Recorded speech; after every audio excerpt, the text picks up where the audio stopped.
Choppy markets may be rattling investors and at the same time presenting potential opportunity. Alan Webb is a portfolio specialist at River North Capital Management, whose strategies include closed-end funds.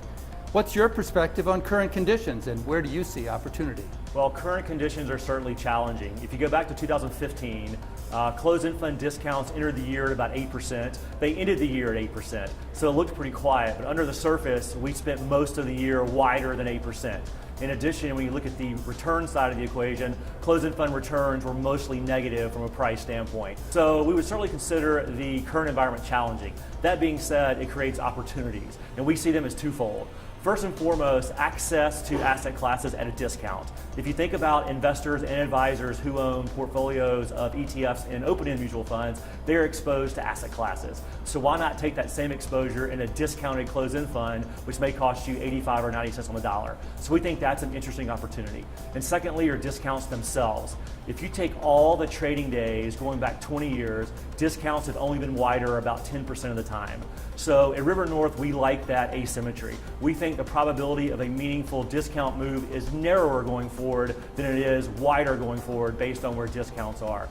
What are the key drivers or assumptions behind this view? What economic indicators or trends will you be watching most closely? Well, let's answer the second part of the question first. At River North, we are not a macro shop. We don't know where the stock market's going, we don't know where interest rates are going, we don't know what the Fed's going to do, and we don't know the price of oil. So we don't spend a lot of time on forecasting those types of market levels or economic indicators. Instead, we kind of like to see investors' reactions to all the things that move the markets. So in that sense, we're more of a reactive investor as opposed to an anticipatory investor from that standpoint. So we're constantly searching for what are retail investors doing, what parts of the market do they like, and then how can we sort of apply that to what we do here at River North.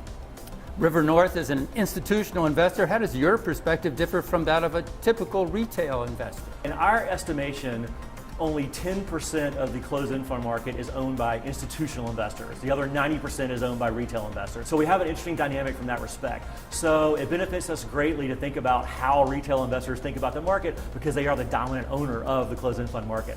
In our estimation, retail investors sort of approach it the following way. Number one, what's the yield?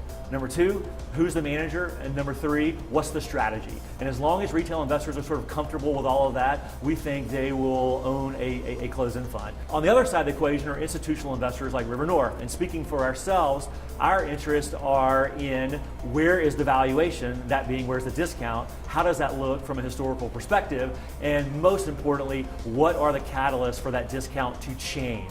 So we're all looking at the same funds, we just kind of analyze them in a very different fashion. Retail investors, yield strategy based, and institutional investors more on valuation and changes to that valuation. For more information and data on individual closed-end funds, visit our sponsor, CEFConnect.com, the authority on closed-end funds.